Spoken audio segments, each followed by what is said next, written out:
Bonjour, bonsoir ou bonne nuit, c'est comme vous voulez et bienvenue dans ce nouvel épisode de Gravité Zéro.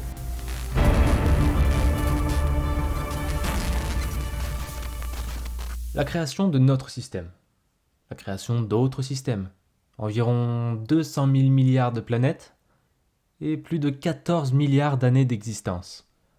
Pourquoi cet univers reste-t-il muet? Pas un petit signal radio ou ni de flash lumineux suspect? Pas de petits coucou ou de lettres via la poste? Rien. Serions-nous finalement seuls, au milieu de ce vide complètement silencieux? L'immensité de l'univers n'aurait-il que cette petite bille bleue à offrir à la complexité et à la diversité de la vie? Vous l'aurez compris, dans cet épisode, nous allons essayer de comprendre pourquoi l'existence de la vie est encore un mystère complet, extrêmement bien gardé par les lois de la physique. Enrico Fermi est un physicien du XXe siècle. Il est notamment connu pour ses contributions à la physique nucléaire avec la création de la première pile atomique. Mais ses travaux en relativité générale, en thermodynamique quantique et dans la théorie des particules élémentaires sont tout aussi remarquables. Il est lauréat du prix Nobel en 1938 pour une découverte qu'il n'a pas vraiment faite. Je vais vous expliquer ce couac en gros, en très très gros. Durant une expérience de physique nucléaire, il décide de bombarder de l'uranium avec des neutrons. À la suite de cette collision résultent deux produits. Fermi en est sûr, ces deux produits sont plus lourds que l'uranium. C'est ce qui lui a valu ce fameux prix. Cependant, quelques semaines plus tard, une équipe de chercheurs allemands se sont interrogés sur ces résultats. Ils retentent l'expérience et le résultat semble différent de ceux de Fermi. En effet, ces deux produits sont bel et bien là, mais ils ne sont pas plus lourds, mais finalement plus légers que l'uranium. Enrico Fermi avait, sans le savoir, réalisé la première expérience de fission nucléaire. C'est ce même procédé qui est encore utilisé aujourd'hui pour fabriquer de l'électricité dans les centrales nucléaires. Parmi tous ces travaux, il est plus largement connu pour ce fameux paradoxe qui porte son nom. Mais il nous dit quoi ce paradoxe? Il utilise ici une simple logique, mais qui est toujours valable aujourd'hui. Il dit: parmi ce nombre magnifiquement grand d'étoiles, et le fait qu'un nombre d'autant plus grand de planètes se trouve autour, pourquoi n'avons-nous pas été aujourd'hui visités par de nombreuses civilisations? C'est vrai que la question se pose. Sans vouloir nous vanter, nous ne sommes pas très loin de toucher du doigt ou frôler des vitesses d'exploration égalant une bonne fraction de la vitesse de la lumière. De ce fait, l'exploration d'une bonne partie de la galaxie pourrait se faire sans trop d'efforts, et le tout dans une période estimée à un peu moins d'1 million d'années. Le tout en se rappelant que notre galaxie est âgée de 13 milliards d'années et notre univers de 14 milliards d'années. Tout ça, mis bout à bout, conclut sur l'évidence. La galaxie devrait aujourd'hui grouiller d'une multitude de civilisations. Mais rien, que dalle, walou, nous sommes toujours incroyablement seuls. Pourquoi? Plusieurs scientifiques ont essayé d'apporter une réponse. Ces civilisations ne sont peut-être pas intéressées par le voyage spatial, ou effectivement nous sommes la civilisation la plus évoluée de la galaxie? Ben bon, ça me paraît gros quand même.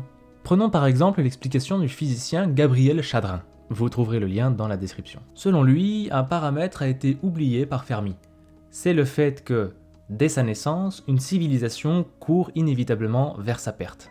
Je vais quand même expliquer ce constat malheureux. Prenons une population avec un taux de croissance de la consommation et de l'utilisation des ressources naturelles de la planète qui l'abrite d'environ 2% par an. En gros, tous les ans, notre consommation de ces ressources augmente de 2%. Vraisemblablement, si nous regardons notre cas, les ressources terrestres sont épuisables en seulement quelques centaines d'années. Entre parenthèses, avec une grosse marge d'erreur. Par contre, si on veut aller plus loin, les ressources naturelles de notre univers observable en entier seraient épuisables en seulement 5 à 6 000 ans. Je sais pas si vous imaginez, mais on parle ici de plusieurs milliards de kilomètres à la ronde.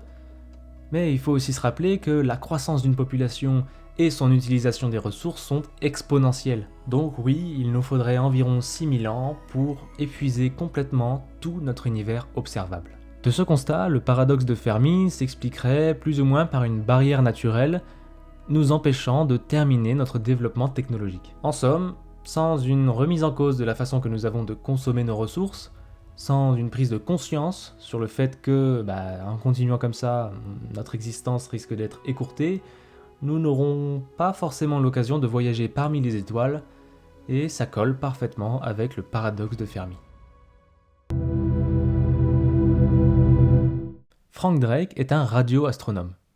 Il étudie notre univers, mais au travers d'ondes non visibles, comme les ondes radio. Au moment de prendre part dans le projet SETI, destiné à la recherche de vie intelligente, il met au point une équation permettant de théoriser, d'approximer le nombre de vies intelligentes détectables dans notre galaxie. Bon, pour celle-là, je vous demanderai de garder votre calme et de garder vos bras et vos jambes à l'intérieur du véhicule.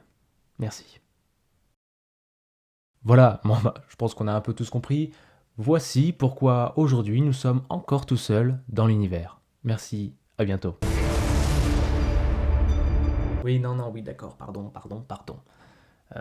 Regardons ça de plus près et essayons de détailler chaque terme pour essayer de démêler un peu tout ça. Déjà, qu'est-ce que c'est que ce R ? Ce R, c'est le taux de formation dans notre galaxie d'étoiles présentant des caractéristiques en accord avec la formation et le développement de la vie. Car en effet, si cette étoile est instable, ou si c'est un pulsar, ou si c'est un autre objet cataclysmique, un peu chaud de se développer. Ce F petit p, c'est la fraction d'étoiles présentant un système planétaire.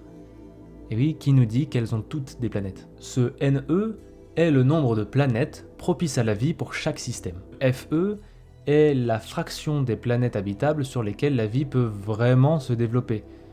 En effet, même si une planète présente toutes les caractéristiques, rien n'oblige que la vie y apparaisse et se développe. Le FI, cette fois, est la fraction de ces planètes sur lesquelles la vie peut se développer jusqu'à l'intelligence et la civilisation, et ne pas rester à un stade bactérien. Le F petit c est la fraction de ces civilisations développant une technologie repérable, traduisant plus ou moins leur intention de communiquer. Et enfin, le L est la durée pendant laquelle ces civilisations sont repérables. Par exemple, nous, on a commencé à devenir détectables à l'arrivée des ondes radio.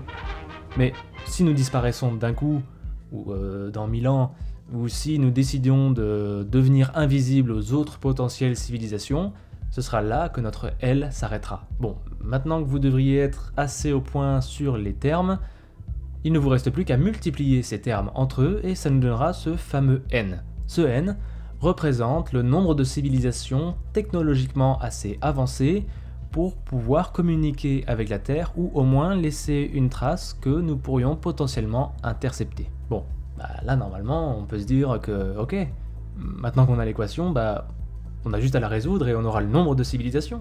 Mais c'est pas si simple que ça.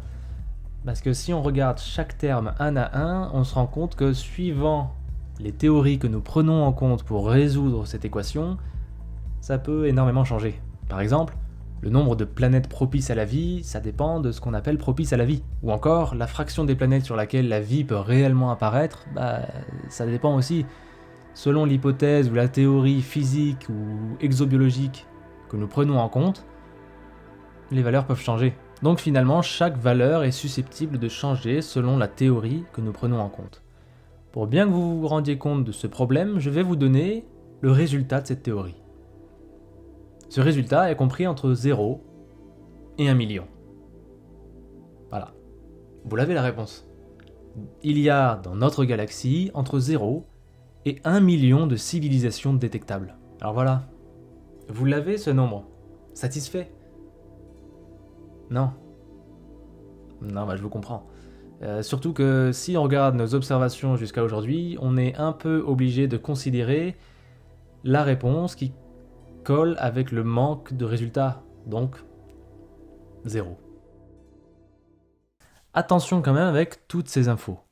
Je vous rappelle que nous parlions ici non pas de vie, mais de vie intelligente capable de laisser une trace technologique ou voyageant parmi les étoiles. En effet, la simple vie se composant d'organismes unicellulaires ou pluri mais peu développés ne rentrait pas en compte dans cet épisode. Personnellement, je fais partie de ceux qui, au vu de l'immensité de l'univers, pensent qu'il y a effectivement une vie là-haut, ailleurs. Sous forme de bactéries, j'en suis persuadé.